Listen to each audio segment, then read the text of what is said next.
Our next guest has a very colorful background. He was born into a prestigious Hungarian family that was forced to flee Hungary after World War II, landing in Bavaria, Germany, where they were refugees before being relocated to the United States. As a teenager, he ended up in Hollywood searching for meaning in life, just like many young people were doing back in the 1960s.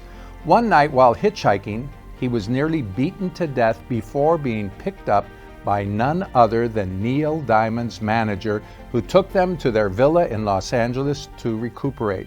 He has an incredible personal story to tell, which eventually led him to follow Jesus and live the life of a missionary. This is his story.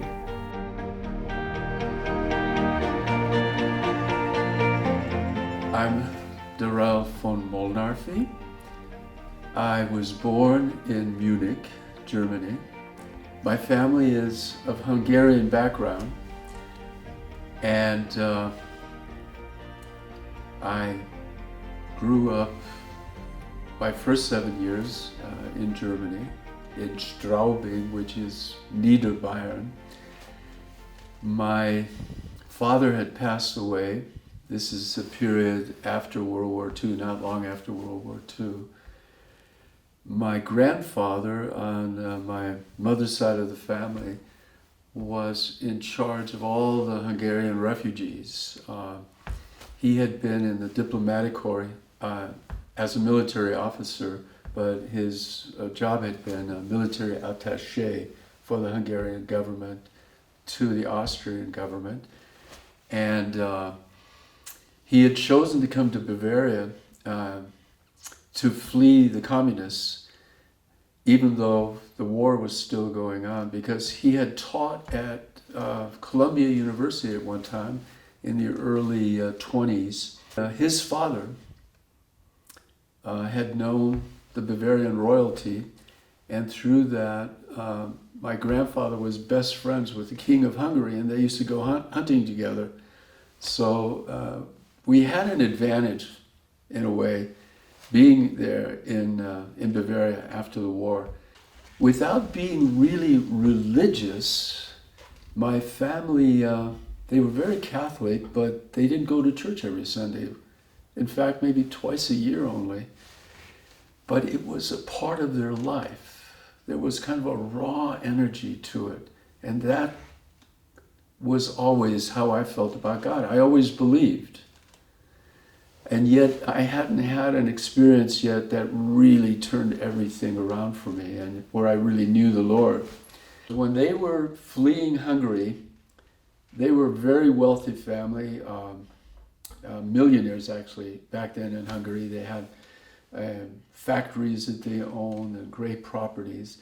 And now they had to flee, and they just grab whatever they could and then flee. So my grandfather had a whole series of trucks. They got all this expensive French furniture on there and everything they could bring.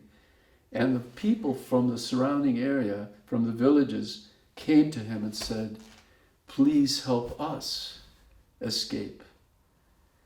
We have no other chance, otherwise they'll maybe kill us, the communists coming in." Now, my family had to leave because either they would have gone straight to jail because they were, of the noble class, or they would be executed. Probably executed was more like it.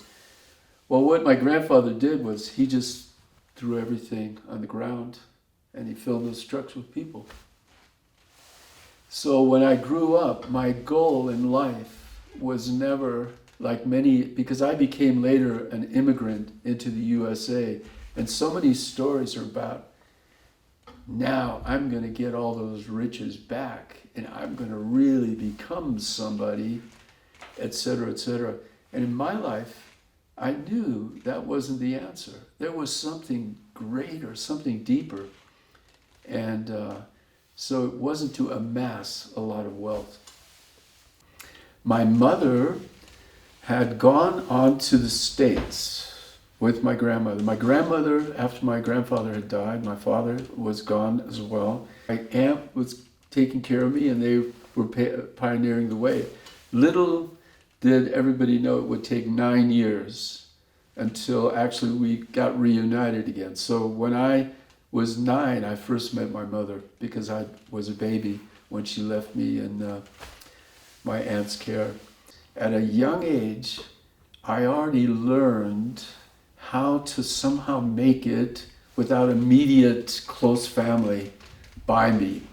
And later in life, that became an important element for me because I was an only child and I had to make a break with my family later. And it wasn't an easy thing to do, but God gave me the grace. We then moved to Sunnyvale, California. All of us, my aunt, my grandmother. There was a job opportunity for my mom. She worked for Westinghouse for many years, so we moved up to Washington State, to Seattle, Tacoma area. And I went through high school there. My family were quite liberal, but this Hungarian background and being Catholic was part of the identity. I would come home from high school biology class and I'd talk about evolution, and my mother would say, "We do not believe in that. We believe God made everything and it's not just evolution."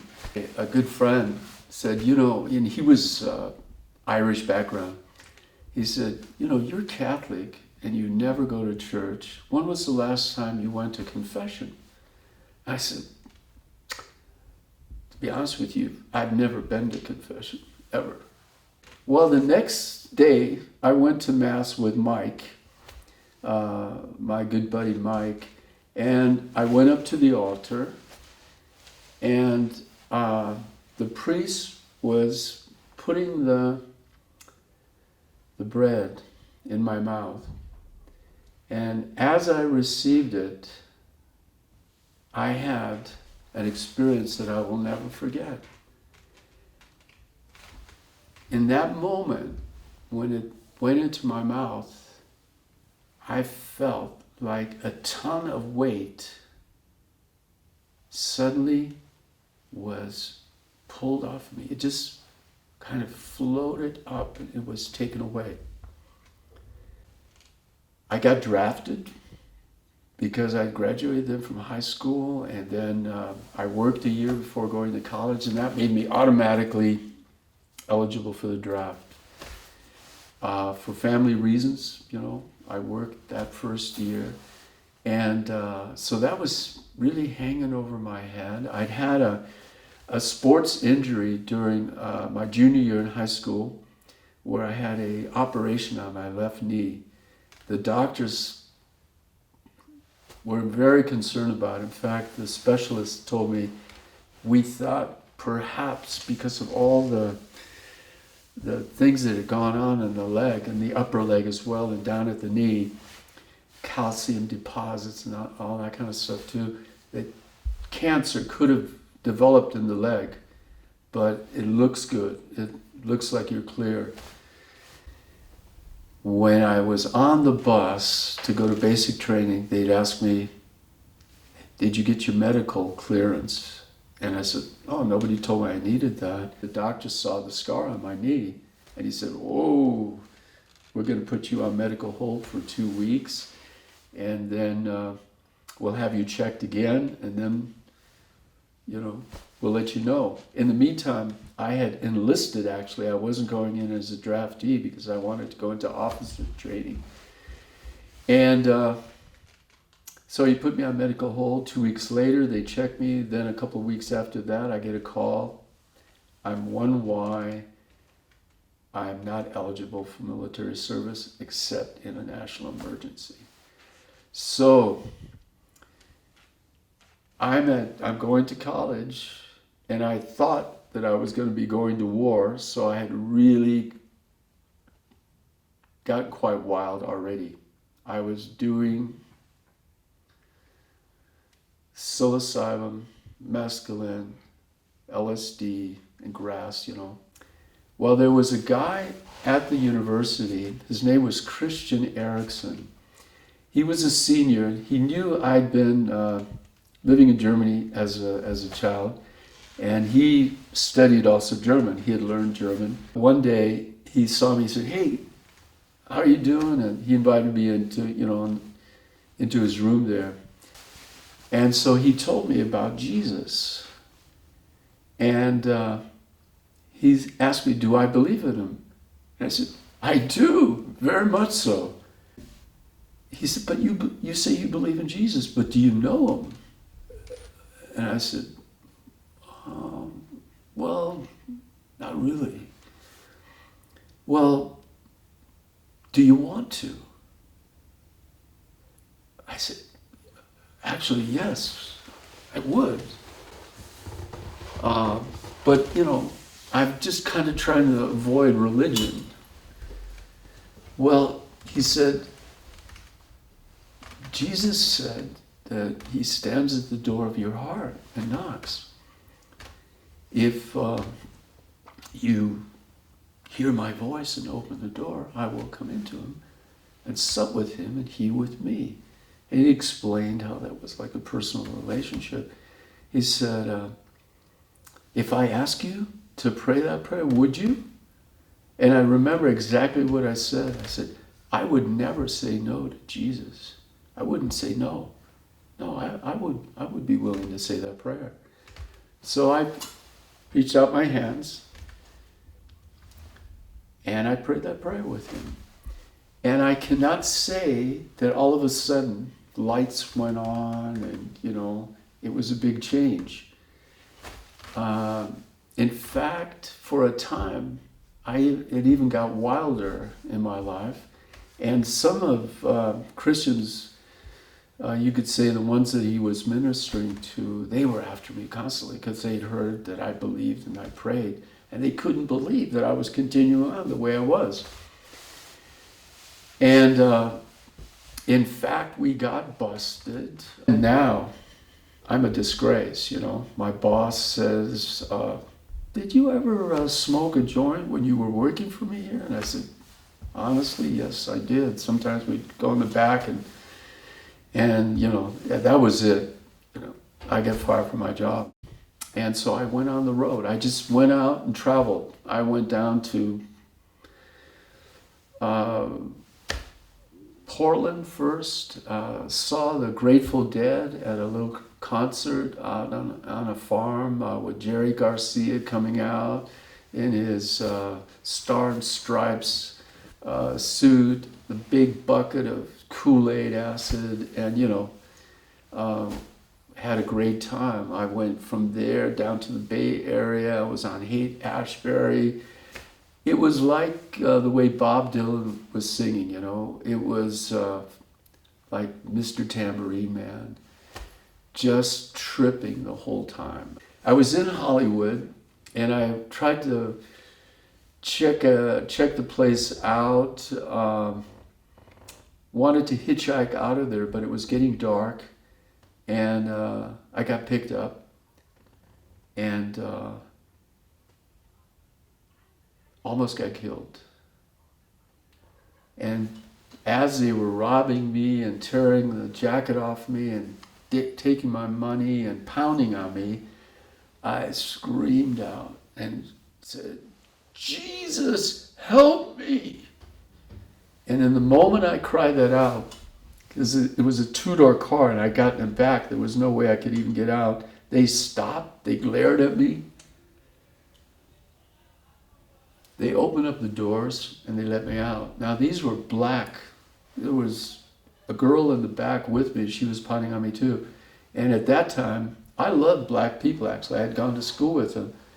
And after this experience, I had no animosity against black. I'm not saying this in a racial way, but they were black. And the reason I even say it is because years later, actually, I realized that not only Jesus saved me in that situation, but I can thank them also for not killing me. And so I love those people that let me out of that car. Well, I got out safe, Somebody picked me up. I was covered with blood. It was the road manager of Neil Diamond. They took me to their villa, nursed me up, crashed there. The next day, I was back on Highway 101, caught a ride on a Harley Davidson. He drove me back up to the Bay Area. Took a ride from there back up to Seattle. But the whole time, there's something changed in me from that experience. I am now looking up. I am not feeling beaten down as if I had had the worst experience of my life with somebody almost trying to kill me. It's like I am alive. It seems like I'm alive for the first time, really alive. And from that time on, I am beginning to follow the Lord. There was a pouring out of the Holy Spirit on the streets of Vancouver at that time. A lot of people got saved, and a lot of people, it was just a tremendously dynamic thing. And now what they were doing was they were going on the streets and telling other people about it. And I was one of them. And I looked at these people, they were so on fire. And they had 100 times more joy and everything than what I was experiencing at the time. And I felt very drawn by what they were saying. So one day I said, I'm going to go visit those people. I just kind of want to see what they're doing. I had already decided that I would stay. So sure enough, I knocked on the door, they invited me in, and from that time on, I began to serve the Lord, and I've still been a disciple of Jesus ever since then. It was a dynamic thing then later to not only serve the Lord in that capacity with them in Vancouver, but I was given the opportunity to go into all the world for the Lord.